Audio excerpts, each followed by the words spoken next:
दोस्तों, हमारा दिमाग विचारों से भरा रहता है। हम लोगों के बारे में, अपने काम के बारे में, परिवार के बारे में और वो सब सोचते रहते हैं जो हमारे दिमाग में भरा रहता है।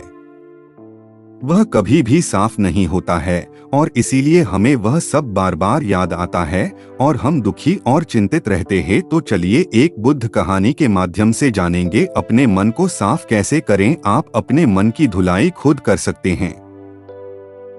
एक बार एक गुरु और शिष्य एक सुनसान जंगल से होकर गुजर रहे थे।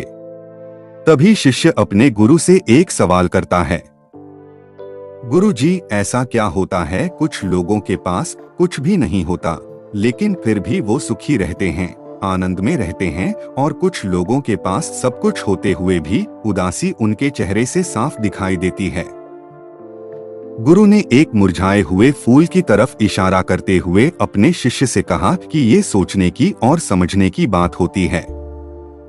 अगर ये फूल ये सोचेगा कि मैं कल मुरझा गया था, या फिर ये सोचेगा कि मैं भविष्य में फिर से मुरझा जाऊंगा, तो ये कभी भी खुलकर पूरे तरीके से खिल नहीं पाएगा। अपने सुंदर स्वरूप में यह कभी भी आ नहीं पाएगा और अपनी खुशबू से इस प्रकृति में बिखेर नहीं पाएगा। उसी प्रकार इंसान अपने अतीत की यादों में खोया रहता है या फिर अपनी भविष्य की कल्पनाएं करता रहता है। भविष्य के दुखों के बारे में सोचता रहता है या भूतकाल में जो उसके साथ बुरा घटित हुआ है उसके बारे में सोच सोच कर वो अपने भविष्य के लिए चिंतित होता रहता है। तो ऐसा मनुष्य जीवन में कभी भी सुख अनुभव नहीं कर सकता। यह समझने की बात होती है कि जीवन हमेशा वर्तमान में होता है। अतीत और भविष्य की कल्पनाएं हमेशा मनुष्य को मृत्यु की तरफ लेकर जाती है।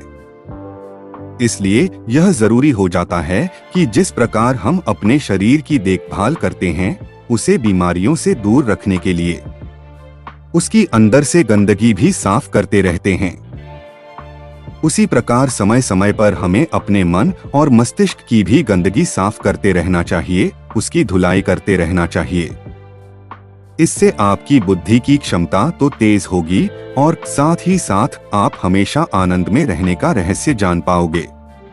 शिष्य ने सवाल किया कि गुरुदेव, इससे पहले कि हम मन और मस्तिष्क पर चर्चा शुरू करें, इससे पहले मैं ये जानना चाहता हूँ कि जिन लोगों के पास सब कुछ होता है वो दुखी क्यों रहते हैं और जिन लोगों के पास कुछ भी नहीं होता अक्सर वो आनंद में क्यों होते हैं।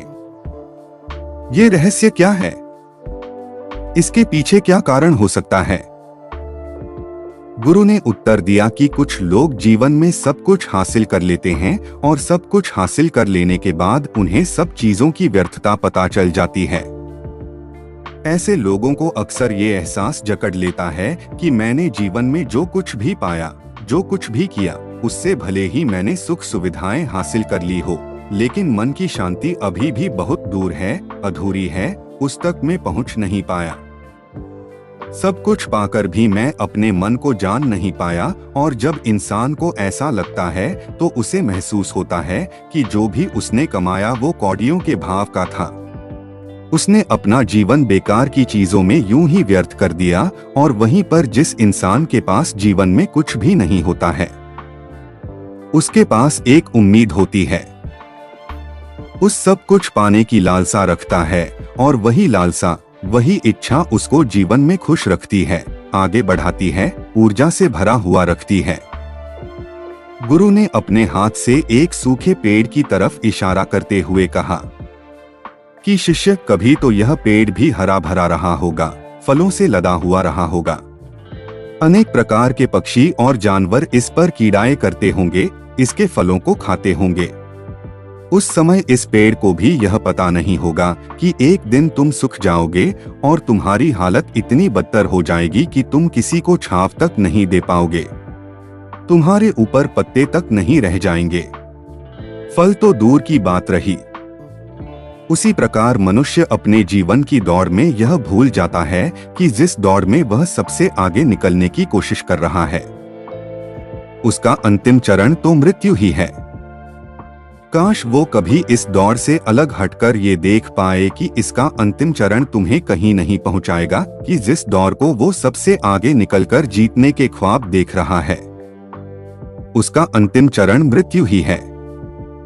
काश वो कभी जीवन की दौड़ में ठहरकर ये देख पाए किसका अंतिम चरण क्या होगा, तो वो उन कामों को तेज आंजलि दे सकता है जो व्यर्थ है, जो बेकार है, और ऐसे कार्यों की तरफ आगे बढ़ सकता है जो उसके जीवन में आनंद पैदा करते हो, जो उसके जीवन को एक नई दिशा देते हो। गुरु ने खुद की तरफ इशारा करते हुए समझाया कि एक योगी वो होता है जो जीवन की दौड़ में ठहर जाता है, जो ये समझ लेता है कि जीवन का अंतिम चरण तो मृत्यु ही है।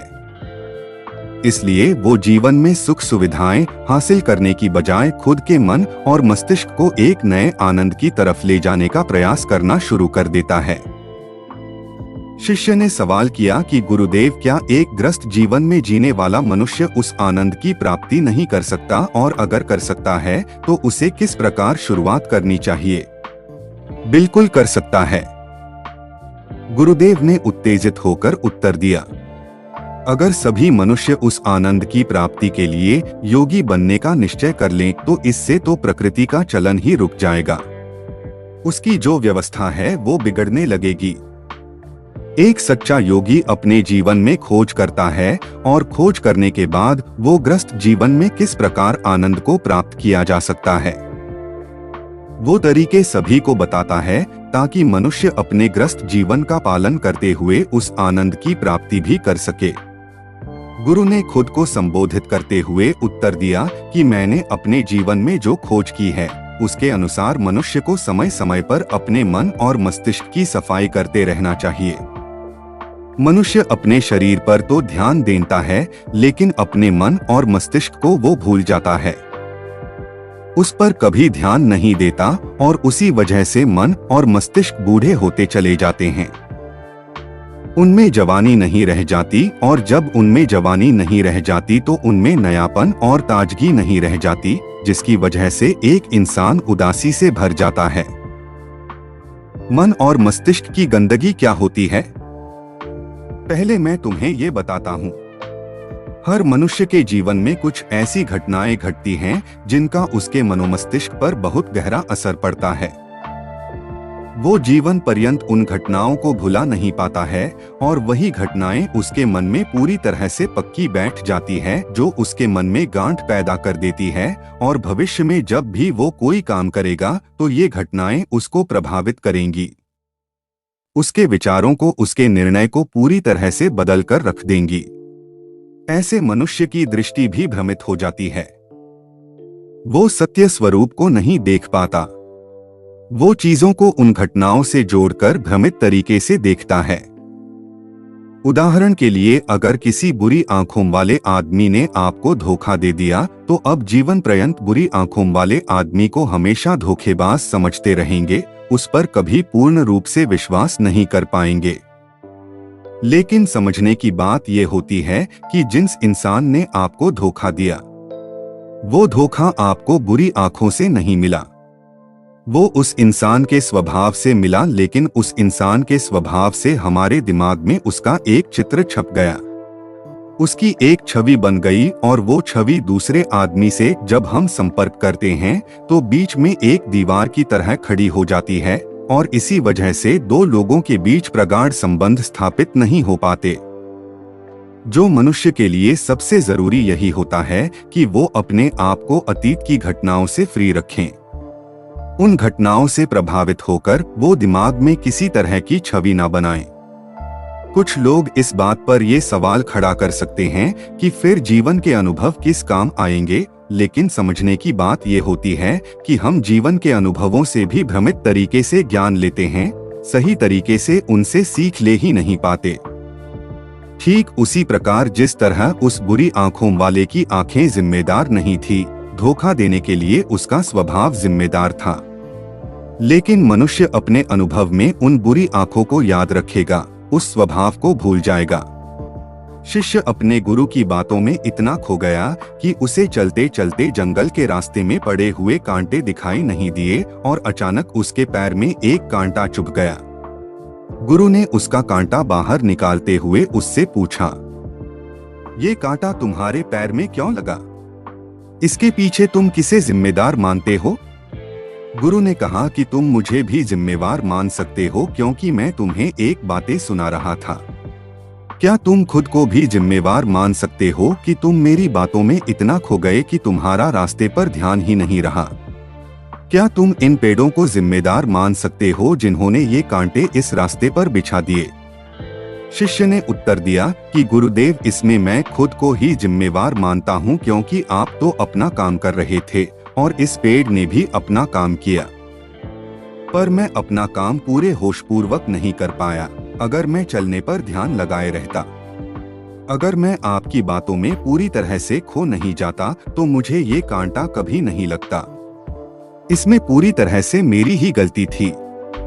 गुरु ने अपने शिष्य की पीठ थपथपाते हुए आगे कहना शुरू किया कि जो घटनाएं हमारे मन को प्रभावित करती हैं, जरूरी हो जाता है कि उन घटनाओं को हम किसी भी तरह अपने मन से बाहर निकाल दें, और उसके लिए सबसे सरल तरीका है कि अपनी भावनाओं को व्यक्त करना सीखो।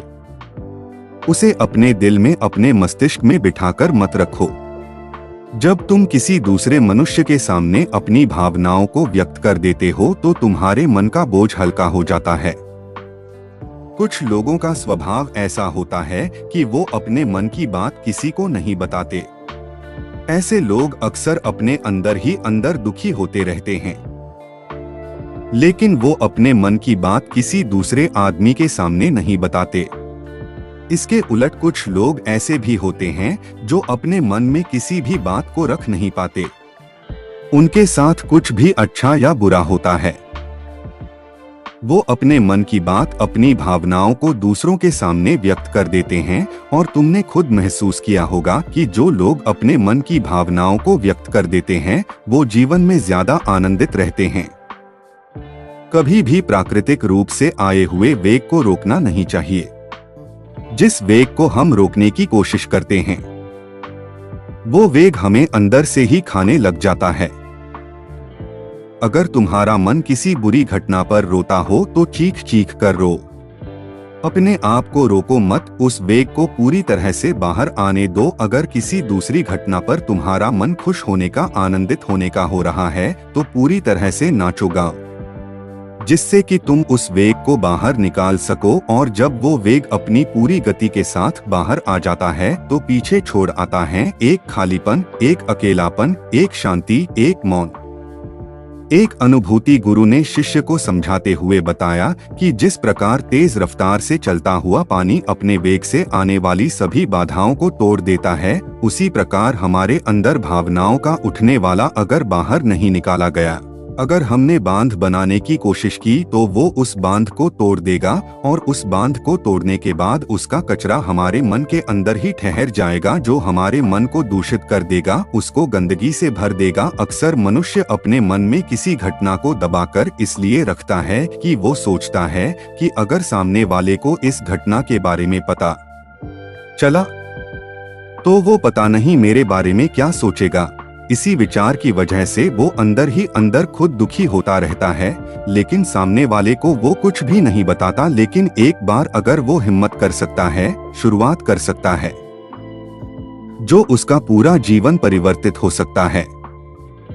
एक बार अगर उसके दिमाग की आदत बन गई, तो वो जीवन भर अपनी भावनाओं को दूसरों के सामने व्यक्त करने से हिचकिचाएगा नहीं। और अपने दिमाग की ये आदत हम 21 दिनों में पैदा कर सकते हैं।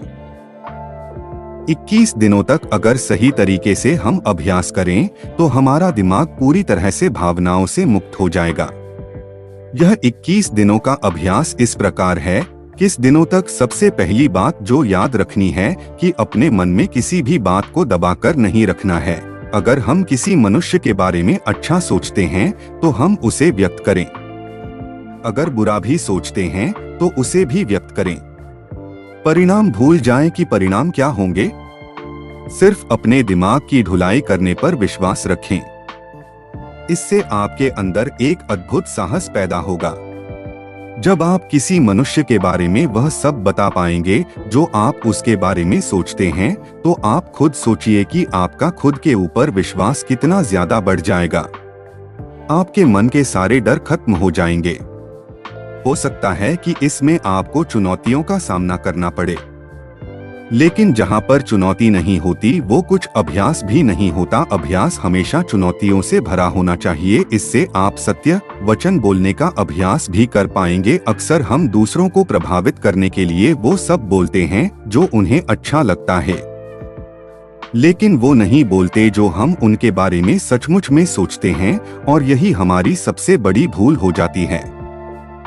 इससे हमारा पूरा अस्तित्व झूठ बनकर रह जाता है। और अपनी भावनाओं को व्यक्त करते समय यह भी जरूर ध्यान रखें कि आपके अंदर जो भावनाएं उस इंसान के प्रति उठ रही हैं, उनके पीछे का मूलभूत कारण क्या है। उदाहरण के लिए, जब एक नौकर अपने मालिक के लिए कोई काम करता है और वो काम अच्छे से नहीं कर पाता है, तो मालिक उसे डांट फटकार देता है, जिससे उसके अंदर उसके प्रति क्रोध की भावना ये उठती है। लेकिन समझने की बात यह होती है कि मालिक तो आपको कहेगा ही, वो तो डांटेगा ही अगर आप काम अच्छे से नहीं करेंगे। तो अगर आप काम अच्छे से कर रहे हैं और फिर भी आपका मालिक आपके साथ अच्छा व्यवहार नहीं कर रहा है, तो आप खुलकर अपने मालिक को अपनी भावनाएं व्यक्त कर सकते हैं, बिना ये सोचे कि इसका परिणाम क्या होगा। अगर आप इस भावना को उठाएंगे तो आप अपनी नजरों में खुद ही नीचे गिरने लग जाएंगे। आपका आत्मविश्वास बिल्कुल खत्म हो जाएगा। दूसरा अभ्यास जो तुम्हें 21 दिनों तक करना है वो ये है कि जो भी घटनाएं तुम्हारे साथ घटित होती है, कम से कम जीवन में एक इंसान ऐसा होना चाहिए जिसके सामने तुम अपने दिल की बात रख सको। चाहे अच्छी बात हो चाहे बुरी बात हो, वो सब बातें तुम बिना कुछ सोचे विचारे, बिना इस डर से कि वो इंसान तुम्हारे बारे में क्या सोचेगा, तुम उस इंसान को अपनी सारी बातें बता सको और वो इंसान तुम्हारी सारी बातें सुनने के बाद तुम्हारे लिए कोई छवि पैदा ना करें। ऐसे इंसान अपने जीवन में खोजो और उनके सामने अपनी सारी भावनाएं व्यक्त करने की कोशिश करो। दिन में जो कुछ भी घटित होता है, अच्छा लगता है, बुरा लगता है, किसी के प्रति आकर्षण होता है, उसको एक दोस्त की तरह बताने का प्रयास करो। इससे तुम्हें ये पता चल पाएगा कि तुम्हारा मन घटनाओं के प्रति किस प्रकार की भावनाएं पैदा करता है। तुम अपने मन को समझने में सक्षम हो पाओगे।